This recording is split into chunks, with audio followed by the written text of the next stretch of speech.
Segundo Reis, capítulo 3.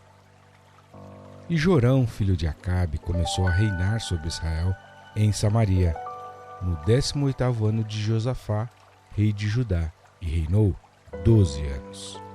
E fez o que era mal aos olhos do Senhor, porém não como seu pai nem como sua mãe, porque tirou a estátua de Baal que seu pai fizera.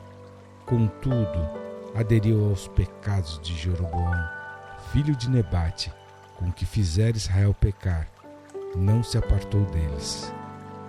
Então Mesa, rei dos Moabitas, era criador de gado e pagava de tributo ao rei de Israel 100.000 cordeiros e 100.000 carneiros com a sua lã. Sucedeu, porém, que morrendo Acabe, o rei dos Moabitas, se rebelou contra o rei de Israel. Por isso o rei Jorão, ao mesmo tempo, saiu de Samaria e fez revista de todo Israel. E foi e mandou dizer a Josafá, rei de Judá: o rei dos Moabitas se rebelou contra mim. Irás tu comigo à guerra contra os Moabitas? E disse ele: subirei. E eu serei como tu, o meu povo como o teu povo, e os meus cavalos como os teus cavalos. E ele disse: por que caminho subiremos?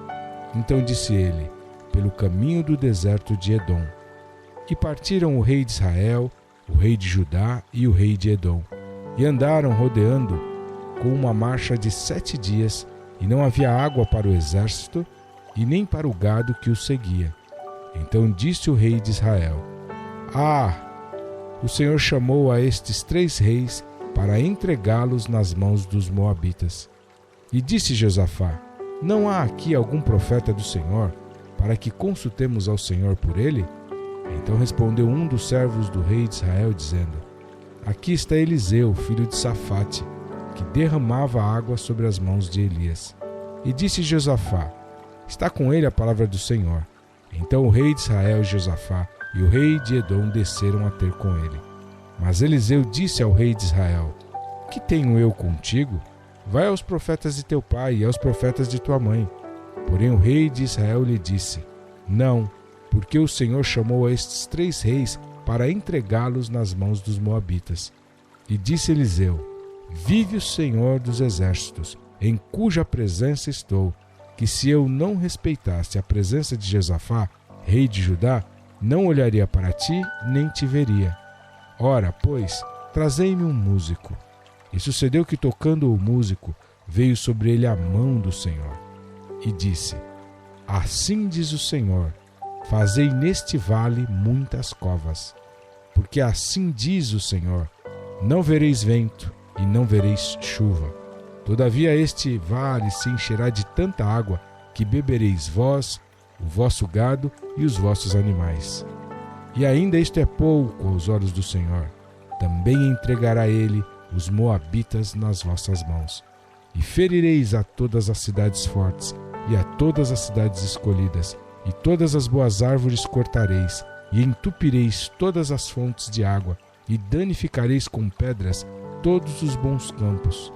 E sucedeu que pela manhã, oferecendo-se a oferta de alimentos, eis que vinham as águas pelo caminho de Edom, e a terra se encheu de água. Ouvindo, pois, todos os moabitas que os reis tinham subido para pelejarem contra eles, convocaram a todos os que estavam em idade de cingir cinto e daí para cima, e puseram-se às fronteiras. E levantando-se de madrugada e saindo o sol sobre as águas, viram os moabitas defronte deles as águas vermelhas como sangue. E disseram: isto é sangue. Certamente que os reis se destruíram à espada e se mataram um ao outro. Agora, pois, há presa, moabitas. Porém, chegando eles ao arraial de Israel, os israelitas se levantaram e feriram os moabitas, os quais fugiram diante deles, e ainda entraram nas suas terras, ferindo ali também os moabitas, e arrasaram as cidades, e cada um lançou a sua pedra em todos os bons campos, e os entulharam, e entupiram todas as fontes de água, e cortaram todas as boas árvores, até que só em Kir-Arezete deixaram ficar as pedras, mas os fundeiros a cercaram e a feriram. Mas vendo o rei dos Moabitas que a peleja prevalecia contra ele, tomou consigo 700 homens que sacavam espada para romperem contra o rei de Edom, porém não puderam. Então tomou a seu filho primogênito, que havia de reinar em seu lugar, e o ofereceu em holocausto sobre o muro, pelo que houve grande indignação em Israel. Por isso retiraram-se dele e voltaram para a sua terra.